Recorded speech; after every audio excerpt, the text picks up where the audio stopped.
Bueno, mi nombre es Javier Sánchez, yo soy parte del equipo de inducción e implementación para Turnitin América Latina y básicamente soy quien ha estado apoyando pues en el último periodo al Uniminuto en lo que es la adopción y la implementación de la herramienta, ¿ok? Y como les comentaba ahorita, la sesión del día de hoy es la segunda de 2 sesiones que tenemos por ahí. Ya tenemos unas sesiones programadas para octubre, pero muy seguramente eso se los comentarán ya en el futuro. Pero la sesión del día de hoy es la segunda de 2 que habíamos programado para este primer término que tenemos por acá. ¿Ok? Entonces, ¿qué es lo que vamos a estar haciendo el día de hoy? El primer tema que quiero tocar con ustedes, y esto nos va a servir a todos, no solamente a quienes están aquí por primera vez, es este tema de cómo funciona Turnitin Similarity. Entonces, rápidamente recordemos, cuando estamos hablando de Turnitin, estamos hablando de una marca. Y cuando decimos Turnitin Similarity, estamos hablando del producto específico con el que cuenta Uniminuto. Esto es importante que lo identifiquemos, porque si el día de mañana alguien les pregunta, oye, ¿y qué herramienta tiene la Uniminuto para detección de similitud? Y ustedes dicen Turnitin, bueno, luego hay que especificar cuál herramienta de Turnitin, porque nosotros tenemos muchas soluciones. Así que en el caso de ustedes, están manejando Turnitin Similarity, ¿ok? Y la herramienta lo que hace es que al momento que uno de sus estudiantes o ustedes mismos como profesores entregan un documento a la plataforma, la herramienta está desglosando el contenido de ese documento en líneas de texto, en párrafos, y está empezando a comparar el contenido de esas líneas, de esos textos, contra todo el contenido que nosotros tenemos indexado en nuestras bases de datos. ¿Ok? Así que imaginen que ese documento, al momento que se recibe, empieza a compararse contra un universo enorme de información, nada más con el afán de saber, ok, el documento está compuesto en esta proporción por información que ya existe, ¿sí? Ahora, en este caso, nosotros dividimos ese universo de bases de datos en 3 categorías. El primero es la categoría de páginas web, páginas de Internet, que aquí tenemos más de 477 millones de páginas de Internet, que este número está aumentando semana tras semana, más o menos en una razón de 3, 4 millones de fuentes. Y aquí lo que tenemos no son solamente fuentes de Internet que están vigentes al día de hoy, sino que también tenemos fuentes que puede que ya no estén vigentes, pero que nosotros aún tenemos indexadas en nuestros repositorios. ¿Ok? Eso es lo que tenemos en esta primera categoría. Luego tenemos una segunda categoría, que es la categoría de artículos indexados. La categoría de artículos indexados básicamente se compone por bases de datos académicas, que son bases de datos que estoy seguro todos conocemos, como Crossref, Elsevier, Redalic, entre algunos otros. Y aquí tenemos la oportunidad de comparar el contenido de nuestros documentos contra más de 190 millones de artículos, ojo, tanto publicados como en proceso de publicación. Y por último, tenemos la categoría de trabajos de estudiantes, que esta categoría de hecho fue una de las que causó más preguntas la sesión anterior. Básicamente lo que tenemos en esta categoría son documentos que han sido indexados de forma intencional, ojo con esto, por docentes como ustedes en los repositorios de training, ¿sí? ¿Esto qué significa? Y no se preocupen, lo vamos a ver ahorita de nuevo en la sesión, porque sé que es donde puede llegar a haber más preguntas. Básicamente es que yo como profesor, al momento que voy a llevar a cabo la entrega de un documento o voy a recibir un documento, puedo elegir si esos textos se quedan almacenados en los repositorios de Trinity. Ustedes dirán, ok, ¿y para qué? Bueno, si ustedes llegan a enviar documentos en nuestras bases de datos, lo que va a suceder es que si el día de mañana alguien quiere hacer una reproducción, o más bien alguien entrega una reproducción parcial o total de ese documento, y se lleva a cabo un análisis de similitud, pues vamos a ser capaces de detectar la coincidencia, ya sea que se parezca al 100%, 90%, 50%, etc. Así que por lo general, la mayoría de los profesores que usan Trinity, al momento que están lidiando con documentos de entrega final o de única entrega, básicamente lo que hacen es, ¿sabes qué? Quiero que este documento quede indexado en el repositorio, quede indexado en la base de datos. Y ya con eso, pues estamos, entre comillas, protegiendo la información de ese punto en adelante. ¿Ok? Básicamente, contra esto es contra lo que estamos comparando los documentos que ustedes van a entregar y que van a ser entregados igualmente por los estudiantes. Y bien, dicho eso, que este es el preámbulo, vamos a visitar nuevamente la herramienta de Reading Similarity.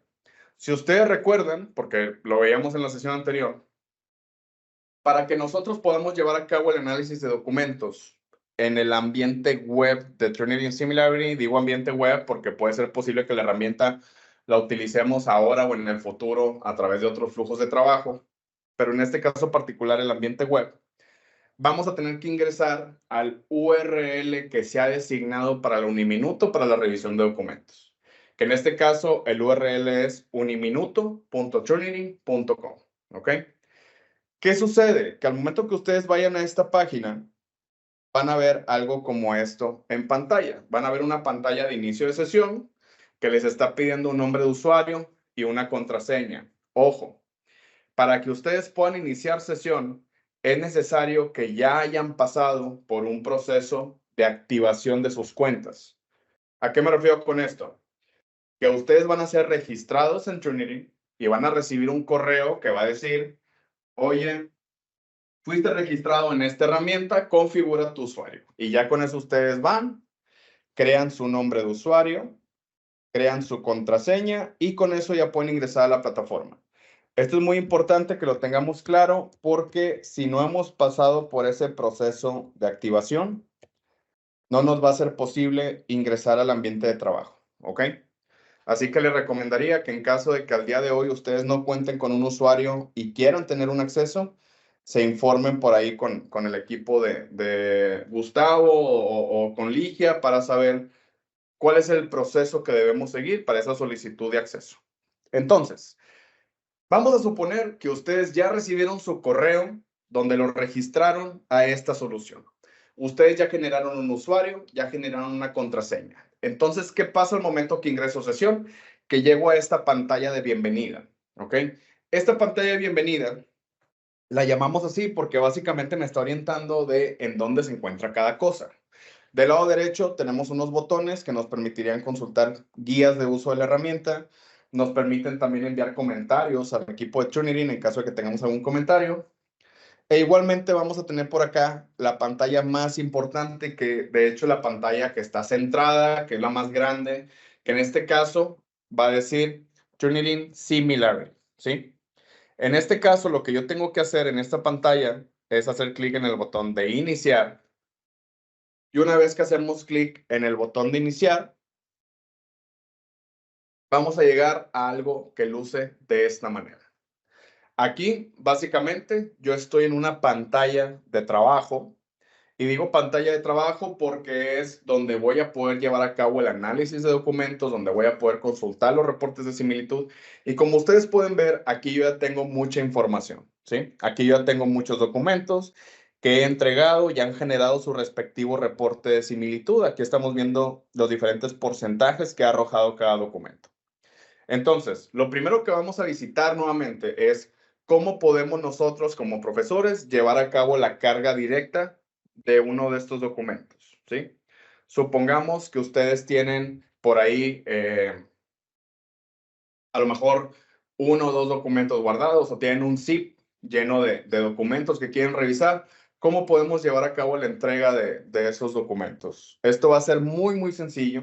Lo primero que tenemos que hacer es ingresar, evidentemente, a esta página de trabajo y luego nos vamos a ir al botón que dice cargar. En el botón de cargar, nosotros vamos a ver justamente una pantalla de carga de archivos. Aquí lo primero que tenemos que tomar en cuenta cuando vayamos a llevar a cabo la entrega de un documento son los requisitos del archivo que vamos a estar entregando, o más bien los requisitos que tiene Trinity para recibir un archivo y generar un reporte de similitud, que son requisitos bien sencillos, ¿ok? Tenemos, por ejemplo, que el tamaño total de la carga no supere los 200 megas, que los documentos tengan mínimo 20 palabras. Ojo con eso, estamos revisando similitud de texto. Si no hay texto que revisar, la herramienta no va a saber qué hacer. Que la longitud máxima del documento no supere las 800 páginas. Esto no es muy común, pero si se diera el caso, no se preocupen, nos pueden escribir y tenemos maneras de sortear ese límite. Por último, tenemos que si estamos manejando archivos zip, no pueden superar cierto peso o cierta cantidad de archivos, que en este caso son 100 archivos, creo yo que está muy holgado. Y tenemos que los tipos de archivo compatibles con los que vamos a contar o que de los cuales vamos a poder generar un reporte de similitud son los de uso más común. Entiéndase, Word, Excel, PowerPoint, PDF y algunos otros que pueden no ser tan comunes como ODT, HTML, entre algunos otros, ¿ok? Entonces, si sus documentos cumplen con estos requisitos, simplemente tienen que tomar y soltar el documento o bien seleccionarlo desde su computadora y con eso ustedes van a poder llevar a cabo la entrega del texto. Ahora, ojo en esta pantalla, porque hay algo muy importante que tenemos que hacer. De entrada, solamente tenemos que ingresar algunos datos de referencia, por ejemplo, tesis final, nombre de autor, pero luego viene la decisión más importante que van a tomar cuando estén usando la herramienta, ¿sí? Que se conecta justamente con lo que veíamos anteriormente de la base de datos de trabajos de estudiantes, ¿sí? Aquí lo que me está preguntando la herramienta es si deseo que este documento en particular, esta tesis final, sea indexada en el depósito de la cuenta. ¿Qué implicaciones tendría que yo seleccione este cuadro para indexar el documento? Que este texto va a quedar guardado en nuestras bases de datos y el día de mañana, si alguien quiere hacer una reproducción parcial o total del documento, va a estar arrojando una coincidencia. ¿Ok? Así que esto muchas veces es de gran utilidad porque nos permite prevenir el reciclaje de documentos, por ejemplo. Así que por lo general, la mayoría de los profesores cuando están lidiando con entregas de textos, les gusta o optan más bien por enviar estos documentos a las bases de datos. Pero, ¿qué pasa si estoy trabajando no con una tesis final, sino con un borrador de tesis? ¿Sí? Al momento que yo estoy hablando de un borrador, evidentemente se infiere que va a haber entregas futuras, porque va a haber varias revisiones, ¿sí? Así que aquí es bien importante que seamos conscientes de la naturaleza de los documentos con los que estamos trabajando. Si estoy trabajando con algo que se va a entregar varias veces, no me es conveniente enviar el documento a la base de datos. ¿Por qué? Porque lo que va a suceder es que si yo envío el avance de tesis 1 a la base de datos y mañana reviso el avance de tesis 2, pues esa segunda entrega se va a comparar contra la primera. Y lo que va a suceder es que vamos a tener un porcentaje de similitud del 90 a 100%, que es algo que no queremos. ¿Por qué? Porque lo que queremos son reportes de similitud fieles, si así lo quieren llamar, que realmente nos permitan poderle dar retroalimentación de calidad a nuestros estudiantes, ¿ok? Así que es muy importante que tomemos en cuenta, como les digo, la naturaleza de los documentos con los que estamos trabajando. Que evidentemente ahorita, como yo ya puse que es un borrador de tesis, no lo voy a indexar. Simplemente voy a confirmar la entrega y esto va a provocar que se genere un reporte de similitud. Y muy seguramente viene la pregunta del millón. Oye, ¿y qué pasa si envío por accidente un documento a la base de datos de Trinity? ¿Hay forma de eliminarlo? ¿No hay forma? ¿Se queda para siempre ahí? ¿Qué es lo que voy a poder hacer? Ustedes van a poder eliminar el documento sin ningún problema del repositorio. Lo único que se tiene que hacer es seleccionar el documento.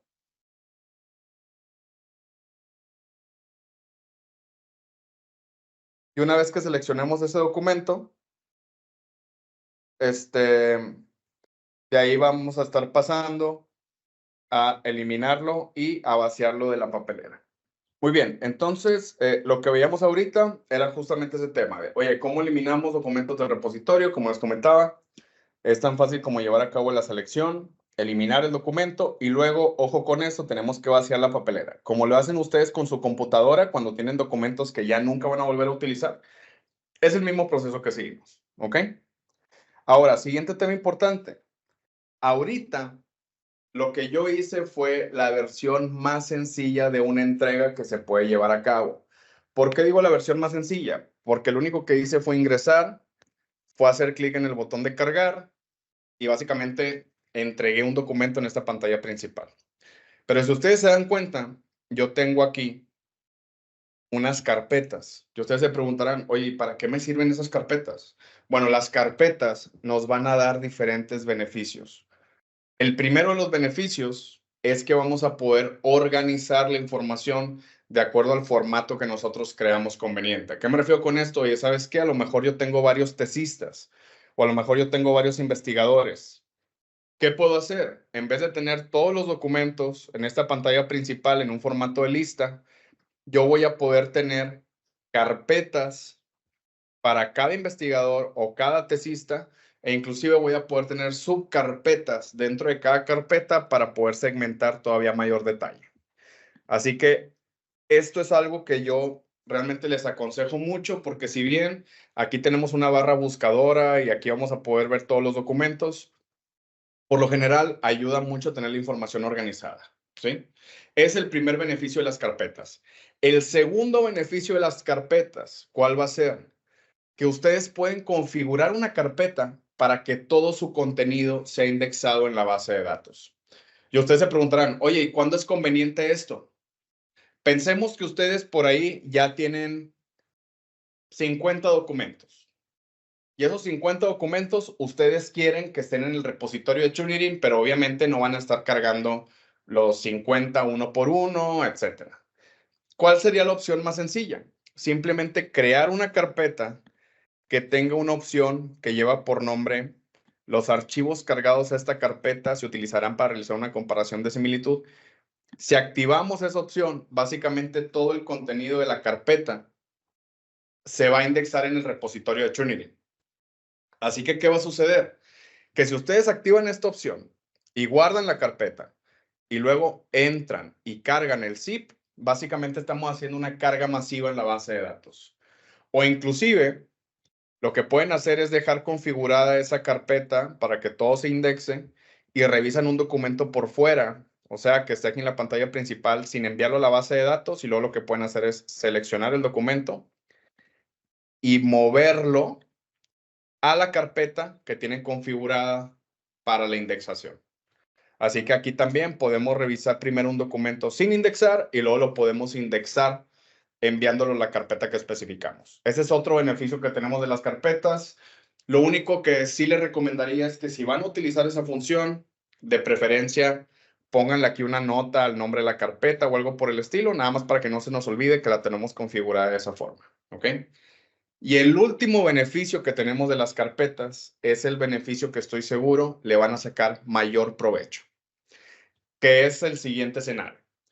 Oye, ¿qué pasa si no quiero ser yo como profesor quien entregue los documentos de los estudiantes? A lo mejor yo no quiero estar triangulando la información de que primero me los hagan llegar al correo electrónico y luego yo llevo a cabo la carga. ¿Cómo puedo hacer para recibir directamente los documentos de mis estudiantes en esta pantalla de trabajo para que generen reporte de similitud? Esto va a ser muy, muy sencillo y aquí pongamos mucha atención. Lo primero que voy a tener que hacer, evidentemente, es agregar una carpeta o bien editar alguna que ya tengamos, ¿sí? Pero yo voy a agregar una. Entonces aquí voy a agregar una carpeta que se llama Uniminuto, ¿ok? Como ven, para agregar la carpeta es tan fácil como ir aquí donde dice agregar carpeta y procedemos a agregarla. Entonces, yo ya tengo la carpeta. ¿Qué sigue? La voy a seleccionar y la voy a editar, ¿sí?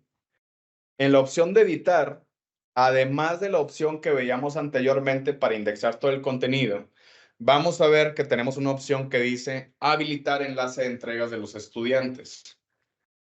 ¿Para qué nos va a servir esa opción? Bueno, si ustedes habilitan esta opción, van a poder generar un hipervínculo de entregas que va a tener una fecha de caducidad.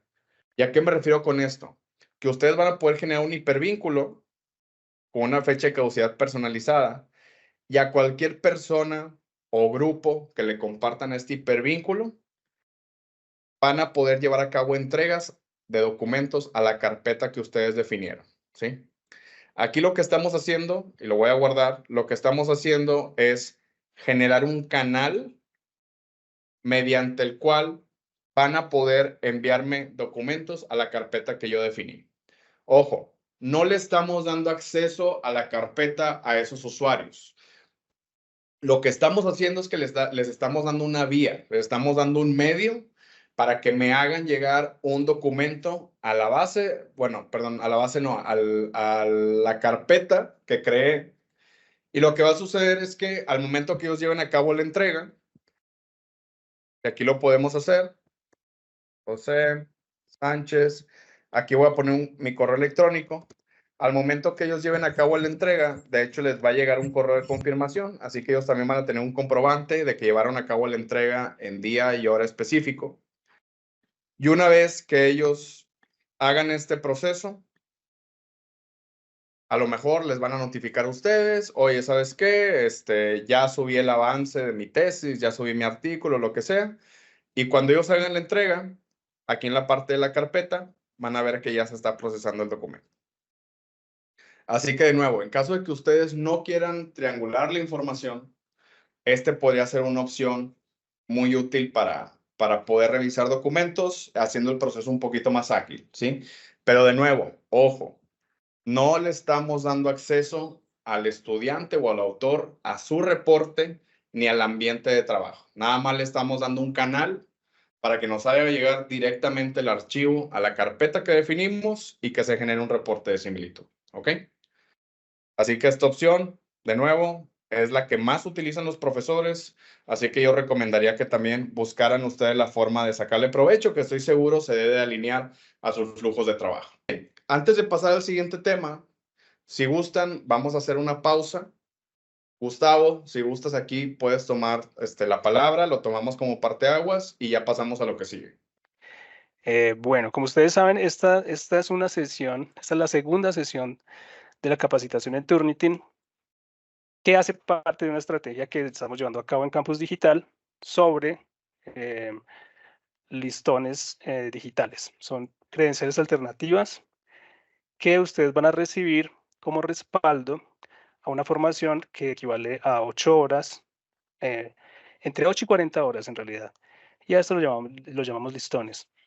Entonces, estos listones, nosotros cómo vamos a acreditar estas 8 horas a través de estas 2 sesiones de capacitación. Entonces, la primera fue hace una semana más o menos, y esta es la segunda sesión que equivale a alrededor de 4 horas digamos, de formación magistral, y el resto de horas que serán una actividad de trabajo autónomo que ustedes deben cumplir.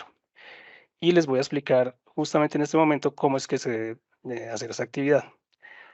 Entonces, para dar como más contexto sobre qué son los listones, las credenciales alternativas de Uniminuto, son una representación gráfica de un reconocimiento o una competencia alcanzada por los docentes, por los estudiantes que hacen parte de Uniminuto, y se trata de verificar pues que ustedes tienen conocimiento del medio, que saben manejarlo, que saben aplicarlo con sus estudiantes, por ejemplo.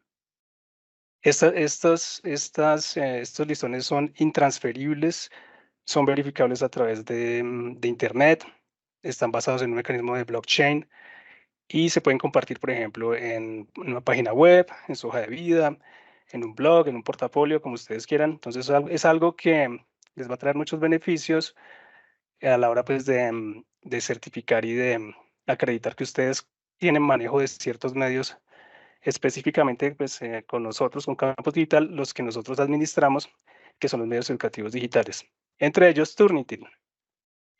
Entonces, yo quiero compartirles un video donde se explica, primero les voy a mostrar cómo es que se desarrolla la actividad a través de este video que tenemos preparado para ustedes, y luego les voy a mostrar cómo se sube esa actividad. Entonces, voy a compartirles pantalla para que ustedes vean cómo es el paso a paso. Sí, señor. Gracias. Bienvenidos, estimados profesores, a este espacio de capacitación en el marco de la estrategia de listones que se adelanta en este momento. A continuación, vamos a ver un ejemplo de cómo formular una actividad de aprendizaje implementando los diferentes medios educativos pues, en los cuales han tenido capacitación. Recordemos que como parte de este proceso o esta estrategia de listones, es necesario formular una actividad de aprendizaje para obtener pues, dicho reconocimiento. Pasemos a la revisión de la actividad. Antes de pensar en una actividad, es muy importante tener en cuenta varios elementos. Primero, los resultados de aprendizaje del curso. Los resultados de aprendizaje del curso son las metas o la meta formativa principal de cada uno de los cursos. Y por supuesto, pues las actividades deben ir encaminadas pues, a que el estudiante alcance dicho resultado de aprendizaje. Adicional a eso, también es necesario tener en cuenta los criterios de evaluación pues, que están delimitados o designados para las unidades de aprendizaje. Y por supuesto, pues tener en cuenta las temáticas o la propuesta temática que hay disponible en el microcurrículo del curso. Al tener en cuenta estos elementos, podemos pasar o se puede pensar en la formulación de una actividad. Teniendo delimitados estos elementos, podríamos pensar entonces en formular las instrucciones o el paso a paso pues, para que el estudiante realice una actividad en específico. Como vemos en pantalla, tenemos un ejemplo de una actividad utilizando un simulador. Esta plantilla o este ejemplo tiene unas partes específicas, pues que le van a brindar al estudiante pues, los elementos necesarios para interactuar con la herramienta. En primer lugar, es importante poder plantear una introducción o una contextualización al estudiante, en la que se le mencione o se le diga qué es lo que va a realizar y cuál es el objetivo de aprendizaje de esa actividad. Con esta información estamos ubicando o contextualizando al estudiante sobre el desarrollo de la actividad. En este ejemplo de plantilla se incluyó la descripción de las funcionalidades de la herramienta.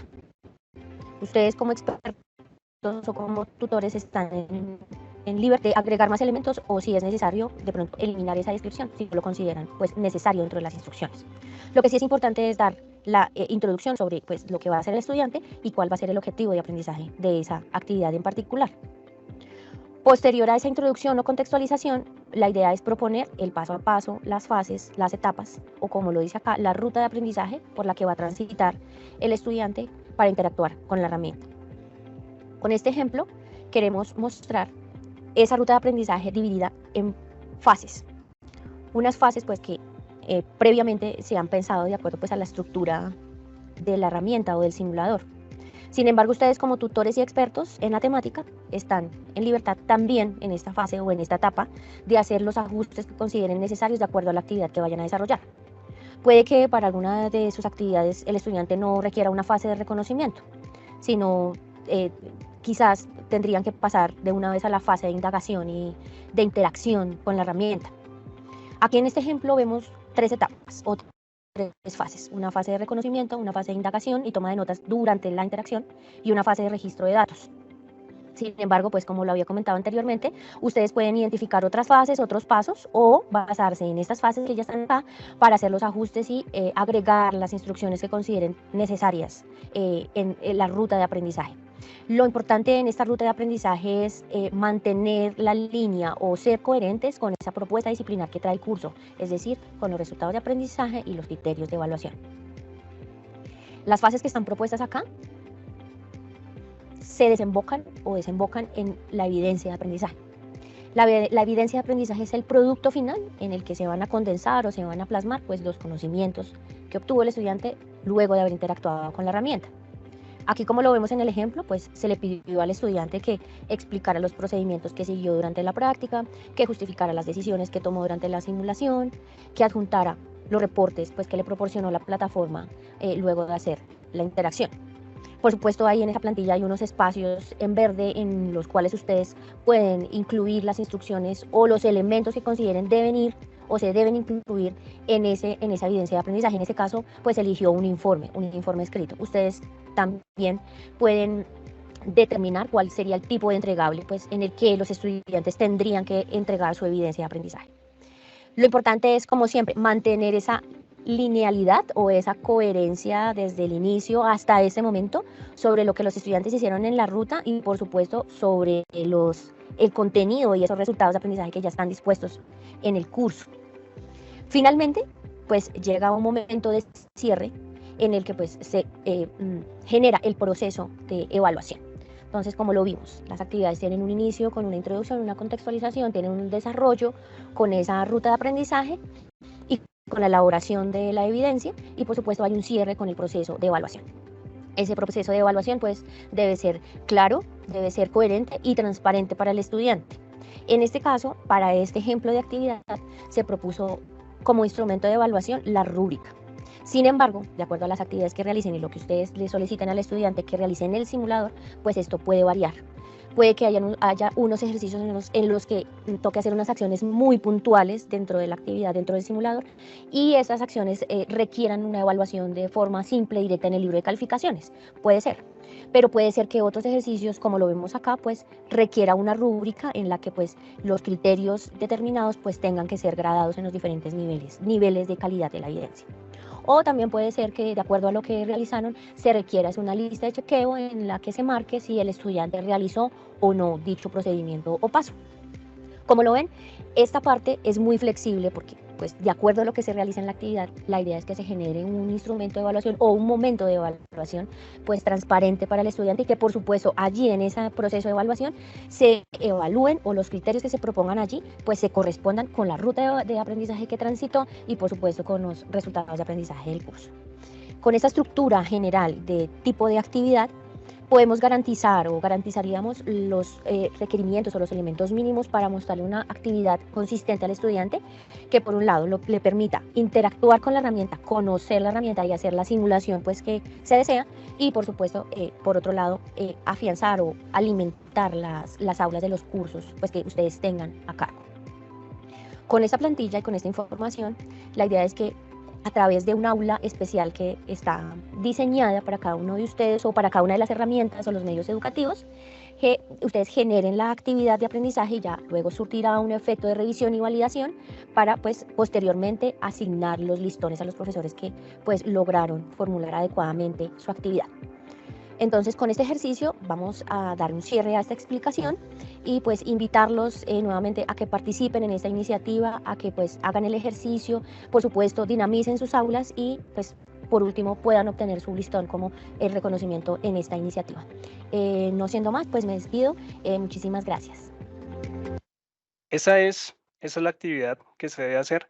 Cada actividad va a ser distinta para cada medio. Entonces aquí estamos viendo un ejemplo de cómo sería una actividad para el simulador Cloud Labs, pero Turnitin, por ejemplo, tiene una particularidad y es que es un medio que no es un simulador ni un laboratorio virtual, por ejemplo. Entonces esa actividad, digamos que tiene sus particularidades y por eso les voy a compartir aquí también cómo esa actividad debe llevarse a cabo de forma distinta para cada medio.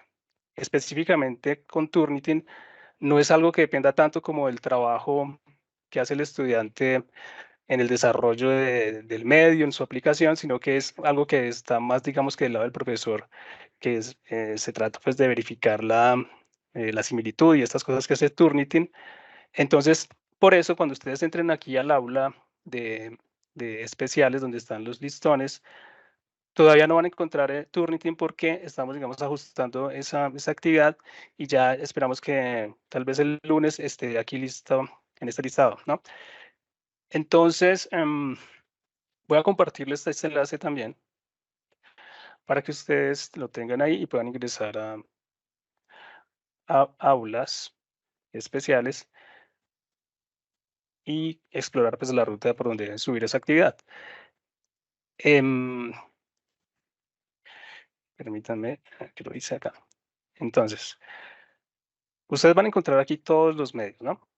Los medios digitales de Campus Digital a los que estamos pues, promocionando el listón, ¿sí?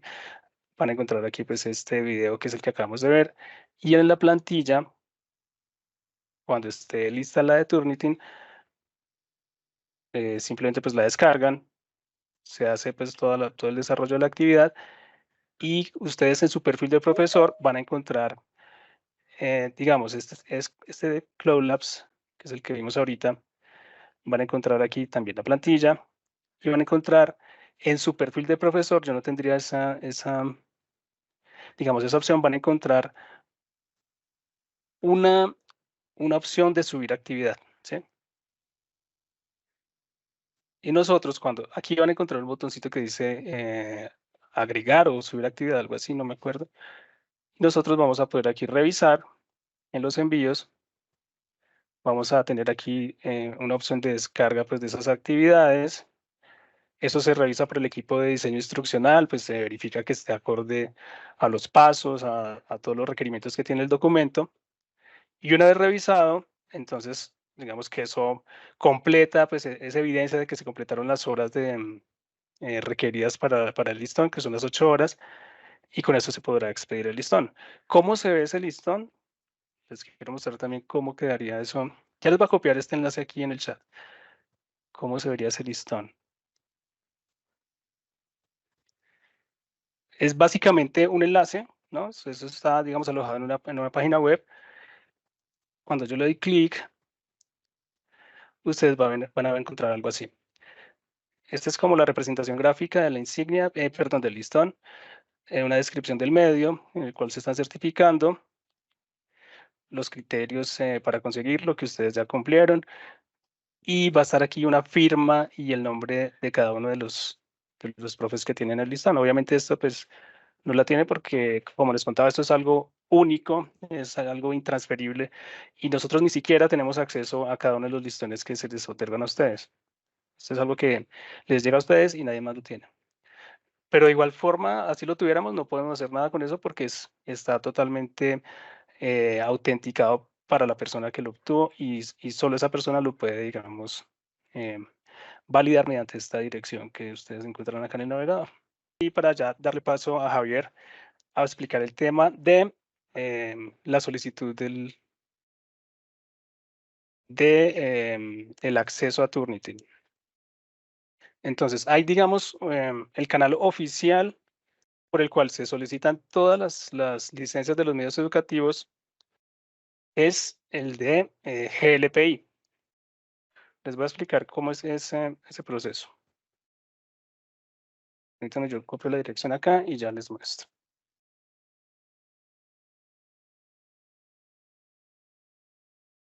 Entonces, nosotros tenemos el acceso a GLPI.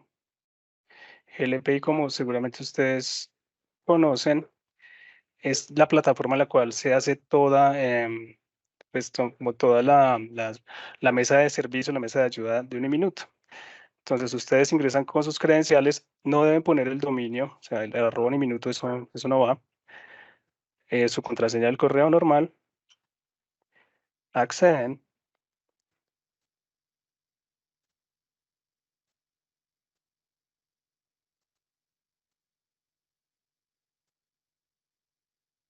Se demora un poquito a veces.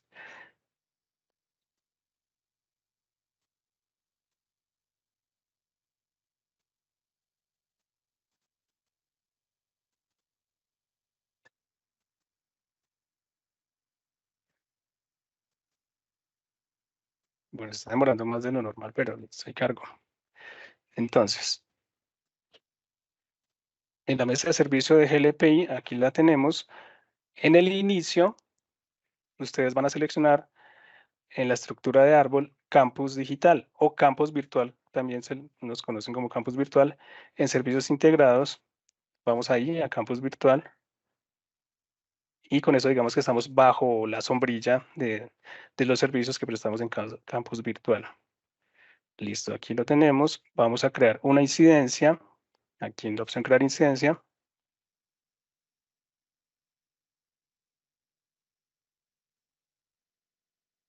Y es un tipo de requerimiento. Hay uno que es incidencia y otro que es requerimiento. Vamos a seleccionar requerimiento. Listo. Entonces, en categoría, van a ver ustedes que está acceso Turnitin. Turnitin es, digamos, uno de los medios más importantes que nosotros manejamos, de los que más solicitudes nos hacen, de los que más interés presentan los profesores. Entonces, está ahí, digamos que de segundo lugar. Lo encuentra muy fácil, acceden ahí. Esto no hay que llenar nada, simplemente aquí seguimiento por email. Sí, escribo mi correo electrónico. Y un título para la solicitud de acceso a Turnitin. Bueno, y aquí describo la necesidad, soy profesor de tal sede, requiero acceso, bueno, ustedes libremente escriben ahí una descripción de su necesidad y envían el mensaje. Con eso a las personas que están en la subdirección de servicios, perdón, de soluciones, les llega el correo y entonces ellos se encargan de hacer todo el trámite y les van a contestar también a vuelta de correo. Porque una vez ustedes realicen esta solicitud, en el correo van a recibir una notificación de que la solicitud digamos, entró. ¿Sí? Esa es la forma, digamos, el canal, el conducto regular para hacerlo. Tenemos también otro es a través de aulas Uniminuto. En caso de que ustedes tengan una inquietud, de que quieran pues, preguntar algo adicional, está el formulario de soporte. Aquí a mano derecha, lo voy a repetir. Este es el espacio de aulas Uniminuto. Y hay una pestaña aquí a la derecha donde encontramos este formulario de soporte. Les damos clic ahí, aquí lo tenemos. Y ustedes pueden también aquí escribirnos, por ejemplo, aulas virtuales, simuladores, correo electrónico. Pero como les decía, bueno, digamos que se diligencia este formulario, pero como les decía, el canal oficial, el conducto regular para solicitud de Turnitin es el que les acabo de mostrar en GLP. Entonces, es eso, profes, es así de fácil. Espero que esta información pues les haya quedado clara. Si no, pues yo voy a estar acá para cualquier inquietud que tengan a través del chat. Pues, retomando un poco de lo que veníamos platicando en la capacitación, ya vimos cómo es el proceso de inicio de sesión, vimos cómo es posible que lleven a cabo la carga de los documentos específicos o carpetas zip, vimos también cuáles son las ventajas que tenemos del uso de estas carpetas, estando dentro de esas ventajas la más grande, que es el poder recibir documentos de externos de la herramienta sin necesidad de otorgarles un acceso, sino brindándoles un canal para que nos envíen los documentos. Pero ahora sí hemos llegado al punto en el que vamos a explorar nuevamente el reporte de similitud para entender qué es la información que estamos viendo y cómo podemos utilizar dicha información, cómo podemos, entre comillas, limpiar un poco el reporte de similitud según lo que nos es de interés y no nos es de interés, etcétera. Así que lo primero que voy a hacer es justamente abrir un reporte de similitud, que si recuerdan por la sesión anterior, el proceso es extremadamente sencillo. Básicamente lo único que necesitaríamos sería sobre la misma línea del documento que queremos revisar, hacer un clic. Y eso nos va a estar abriendo el reporte de similitud en una pestaña independiente. Aquí nada más como un comentario bien rápido. Digo, no es probable que le suceda, pero dependerá del navegador que estén utilizando y sus configuraciones de seguridad. Si tienen bloqueadas las ventanas emergentes, puede ser que la primera vez que vayan a utilizar Turnitin les pida al navegador que autoricen las ventanas emergentes para Turnitin. Así que nada más sería necesario que lo hagamos para poder abrir el reporte de similitud en una pestaña independiente, ¿ok? Pero esto es un tema de navegador. Digo, no es que no funcione, no nada, ¿ok? Y bueno, el momento que ustedes abren un reporte de similitud, ¿qué es lo que van a estar viendo en su pantalla? Bien, del lado izquierdo vamos a encontrar la entrega del estudiante con algunas partes del texto resaltadas de colores. Ese resalte básicamente es indicándonos que esas líneas de texto, esos párrafos, arrojaron coincidencia contra lo que estamos manejando en la base de datos o contra lo que tenemos ya indexado en base de datos. Mientras que del lado derecho tenemos básicamente todas las coincidencias que aparecen en el cuerpo del documento, ordenadas de mayor a menor. Y además de estar ordenadas de mayor a menor, la herramienta también nos está mostrando el nombre de la fuente y la categoría de base de datos a la que pertenece. ¿Por qué va a ser importante esta información? Porque no solamente nos estamos quedando con el porcentaje de similitud general de un documento, con el porcentaje global, vamos a pensar, del texto, sino que vemos cómo está compuesto, en este caso, este 30%. Este 30% se compone de coincidencias que han sido detectadas con 24 fuentes de información. Y el siguiente paso es comenzar a analizar esas coincidencias para saber qué me interesa, qué no me interesa, ver qué tiene sustancia, qué no tiene sustancia. Así que para esto lo que voy a hacer es simplemente hacer clic en cualquier coincidencia que me llame la atención o bien hacer clic sobre cualquier coincidencia sobre el cuerpo del texto que me pueda estar llamando la atención y voy a ver que del lado derecho se despliega la información relacionada con esa fuente. Que en este caso, cuando hablo de información relacionada, siempre es, además del nombre y la categoría de bases de datos, va a ser el número de veces que la fuente está presente en el documento, un hipervínculo que nos va a llevar, en este caso, a la fuente en su formato original, que por acá vemos que es una fuente de Internet. Igualmente voy a tener la posibilidad de consultar un fragmento de información extraído justamente de la fuente original, donde viene resaltadas las palabras que están arrojando esas coincidencias. Y por último, tengo la opción de ver el texto completo de la fuente original, pero colapsado en un formato de columna aquí en la parte lateral. Esta opción es especialmente atractiva para muchos profesores porque implica que no tenemos que visitar otra página de internet, sino que podemos ver la información de esa fuente aquí mismo dentro del reporte, ¿ok? Y ustedes se preguntarán, oye, ¿y yo para qué quiero ver la información de esas fuentes? Bueno, aquí es donde ya entra un poco el componente de la retroalimentación sobre prácticas de escritura, porque al momento que estamos haciendo esta validación de fuentes, no solamente vemos el tipo de fuente y el contexto de las fuentes, sino que estamos viendo también si mi estudiante tiene deficiencias tal vez en su proceso de paráfrasis, si el estudiante por ahí está dejando de lado algún tema en cuestiones de referenciación, de citación. Aquí es donde realmente nos damos cuenta de cómo están utilizando nuestros estudiantes las fuentes de información. Y claro que también algunas veces podemos encontrar esos famosos casos de copy-paste o esos posibles casos de colusión que pueden estar presentes dentro de los documentos. Así que he ahí la importancia de lo que es revisar las fuentes de información que están arrojando coincidencia en base de datos. Lo siguiente que tenemos por ahí, dentro, igual, hablando del tema de fuentes, es que al momento que ustedes estén llevando a cabo la revisión de las fuentes de información, ustedes también van a poder llevar a cabo la exclusión de fuentes particulares o la exclusión de líneas de texto específicas que no queremos que arrojen coincidencia, ¿sí? En este punto,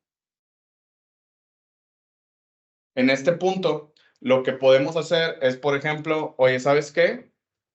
No queremos que a lo mejor esta fuente imagina.org sea tomada en cuenta para el cálculo de similitud. Sin ningún problema vamos a poder excluirlo, lo vamos a poder hacer acá. O sea, lo vamos a poder hacer aquí en este botón, que es como un ojito, como una diagonal, con la leyenda excluir, ¿sí?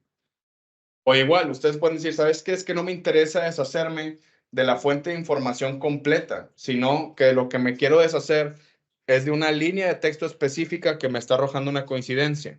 Bueno, esto es mucho más sencillo porque lo único que tenemos que hacer, y voy a tomar como ejemplo esta primera línea de texto que me está arrojando una coincidencia, que evidentemente es producto de una fraseología de uso común, como lo denominamos.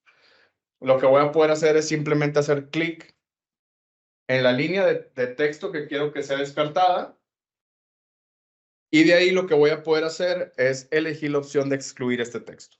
Y básicamente la indicación que le estoy dando por acá a la herramienta es, independientemente del número de veces que aparece esta línea de texto o este juego de palabras indexado en base de datos, no lo tomes en cuenta para el cálculo de la similitud. Así que esto es especialmente útil cuando estamos lidiando, por ejemplo, con coincidencias que se muestran en la portada del documento, cuando estamos lidiando con coincidencias que se están mostrando a lo mejor en la parte del índice. Es cuando básicamente hay líneas de texto que sabemos es probable que aparezcan en muchos otros documentos. Aquí es cuando vamos a hacer ese tema de ignorar ese juego de palabras, ¿ok?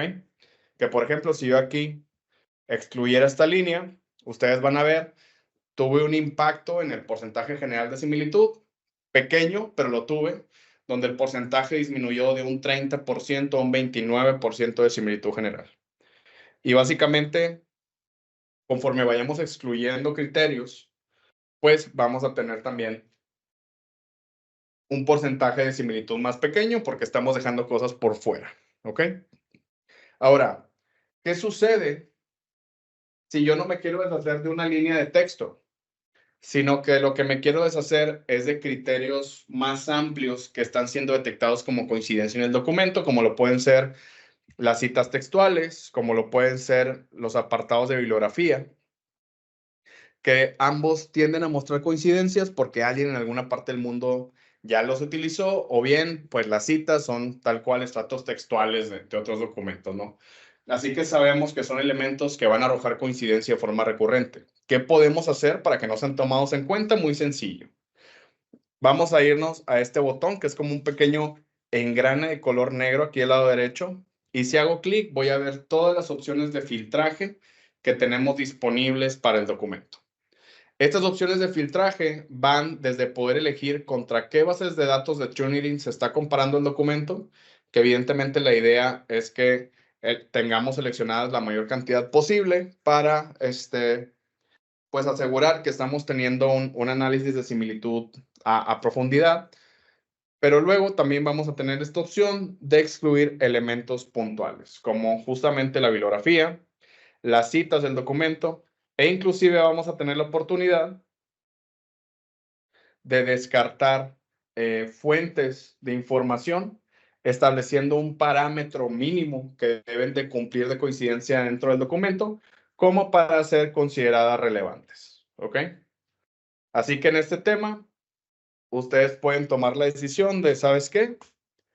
No me interesa que ninguna cita que esté presente dentro del documento sea tomada en cuenta como coincidencia. Aquí puedo aplicar los filtros. E inclusive podría decir, ¿sabes qué? Tampoco quiero que el apartado de bibliografía sea tomado en cuenta. Así que aquí, por ejemplo, mediante la aplicación de esos tres filtros, que son de uso común, digamos, el porcentaje de similitud del documento ha disminuido de un 19% a un 10%. Así que, perdón, de un 29% a un 10%. Así que aquí básicamente lo que me dijo la herramienta es, oye, pues es que el 19% de similitud restante que tenías, 20 si tomamos el original, procedía de fuentes de información que arrojaban coincidencia ya sea en el apartado de bibliografía o mediante las citas que se habían utilizado en el documento. Dicho eso, algo muy importante que debemos de tomar en cuenta. Cuando nosotros estamos aplicando estos filtros, debemos de estar claros de que Turnitin no está funcionando con base en ningún estilo de citación. ¿Esto qué quiere decir? Que la herramienta, que para la herramienta es indiferente si estamos utilizando APA, MLA, Vancouver, Chicago. Básicamente lo que está haciendo la herramienta solamente es decir, ¿sabes qué? El profesor quiere excluir estos criterios específicos del reporte de similitud, los voy a excluir, ¿sí? Es lo único que nos está indicando por ahí la herramienta y por ello la importancia de que a pesar de que nosotros vayamos a aplicar esos filtros, de cualquier manera nos tomemos el tiempo de revisar si el estudiante está o no redactando de forma adecuada esos apartados dentro del documento. ¿Ok? Y por último, vamos a tener el último filtro que les comentaba, que es un filtro que se llama coincidencias menores, que este filtro es especialmente útil cuando estamos encontrando coincidencias como por ejemplo esta que tenemos aquí, que dice Diccionario de la Real Academia Española, que de hecho si hago clic en la coincidencia, veo que está relacionada a una fuente que se llama esepa.org y solamente aparece una vez esta fuente dentro del documento. Esta es la única coincidencia que existe. Bueno, para mí es evidente que esta coincidencia es producto de nuevo de lo que llamamos fraseología de uso común. ¿Por qué? Porque es un juego de palabras que debe estar presente en una cantidad enorme de documentos. Ese juego de palabras de diccionario de la Real Academia Española. Así que lo que puedo hacer para que esa coincidencia no sea tomada en cuenta y también deshacerme del resto de fuentes que pueden o tengan coincidencias representativas, lo que puedo hacer es establecer un criterio mínimo de palabras que debe cumplir una fuente para ser considerada dentro del conteo de la similitud.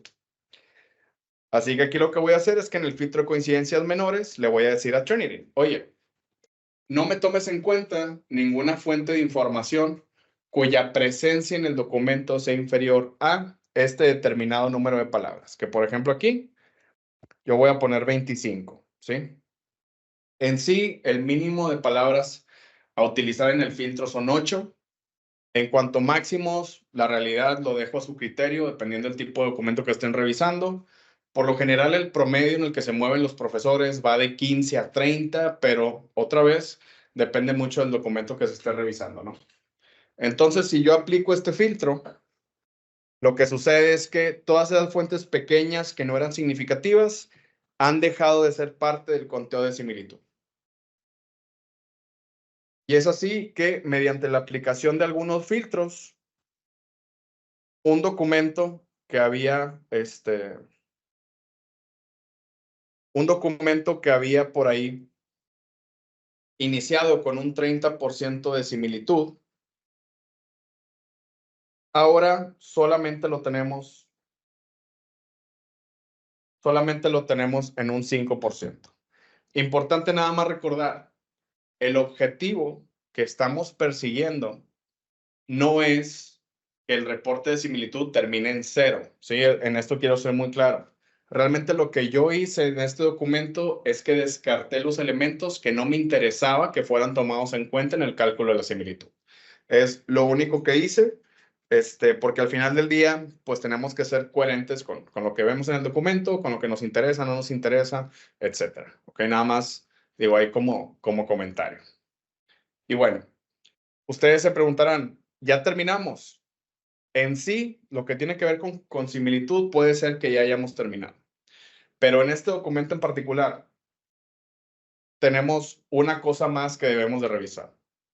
Y eso está relacionado con el por qué, a pesar de que yo aplique el filtro de citas, este párrafo sigue estando presente dentro del cálculo de similitud, cuando evidentemente es una cita.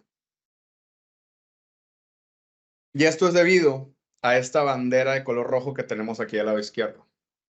Esa bandera que tenemos por acá está ligado con esta función de marcas de alerta, de las cuales, si estuvieron presentes en la sesión anterior, recordarán, están relacionadas con la detección de anomalías dentro de un documento. ¿Y por qué es importante que tengamos esa detección de anomalías? Porque conforme ha ido avanzando la tecnología, también se ha vuelto más común que tengamos autores que buscan formas de engañar a las herramientas de detección de similitud. Y por lo general, esos intentos de engaño justamente radican en esa manipulación de formato, ¿ok? Así que en este caso, la herramienta viene facultada con esto que nos permite detectar esas anomalías y que me está diciendo por ahí, ¿sabes qué? En este documento específico hay dos cosas que me están llamando la atención. Y la primera la tenemos justamente en este párrafo que me está arrojando por ahí esa bandera de color rojo, esa marca de alerta. Aquí lo que me está diciendo la herramienta, oye, ¿sabes qué? Tenemos por acá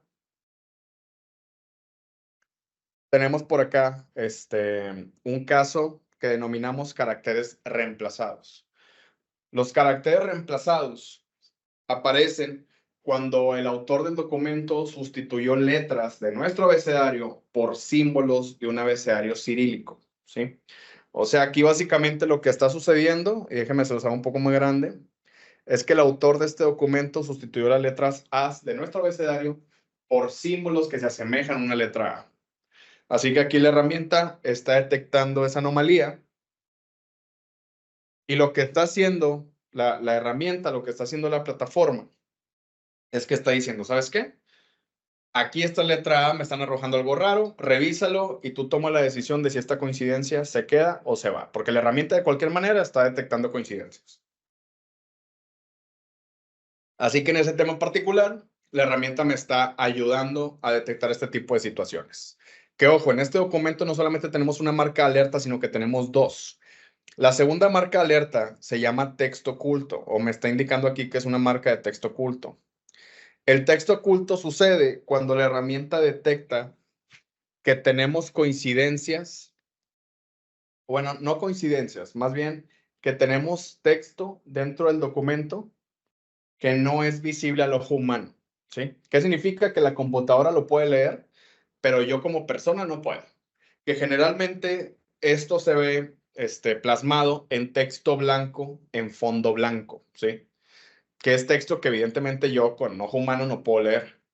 En este punto particular, por ejemplo, en este caso que le estoy poniendo en pantalla, lo que tenemos es que el autor del documento sustituyó la barra espaciadora de su teclado por letras ñ en color blanco. Esto podríamos interpretarlo como el estudiante haciendo pasar este párrafo completo como si fuera una sola palabra larga, lo que evidentemente es una anomalía y aquí la herramienta lo está detectando. Otra vez son el tipo de situaciones para los que nos ayudan las marcas de alerta a detectar, ¿no? Y el último caso, que es otro caso de texto oculto, pero es mucho más común, es un caso donde el autor incrustó un párrafo completo en color blanco al final de un documento. Y esto generalmente sucede cuando el autor está buscando aumentar el conteo de palabras de un documento. Así que aquí lo que sucedió es que se incrustó ese párrafo en blanco al final con la esperanza de aumentar el conteo de palabras. Que evidentemente si nosotros abríamos el documento en PDF, en Word, pues sí, va a impactar el conteo de palabras, pero gracias a que estamos abriendo el documento a través de Turnitin Similarity, somos capaces de detectar esas anomalías y somos capaces de tomar decisiones de qué vamos a hacer con esas anomalías justamente. Así que para eso es lo que nos sirven las marcas de alerta, que ojo, no van a estar presentes en todos los documentos porque tiene que existir algo extraño para que aparezcan, pero en caso de que aparezcan, sí les recomiendo que nos tomemos un momento para revisar qué es la marca de alerta, hubo intencionalidad, es un error honesto, me voy a acercar con el estudiante, lo voy a pasar por alto, etcétera, etcétera, ¿ok? Y ese es el segundo comando importante que debemos de conocer cuando estemos hablando del reporte de similitud.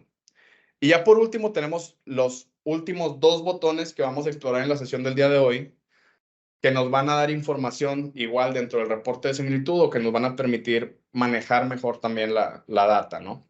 En este caso, tenemos el botón de detalles de la entrega, donde vemos una ficha técnica del documento y donde tenemos un dato muy importante que va a ser el ID del trabajo, que es el número identificador para este documento y justo es el número que les vamos a pedir en caso de que requieran algún tipo de soporte, así que importante que sepan en dónde está.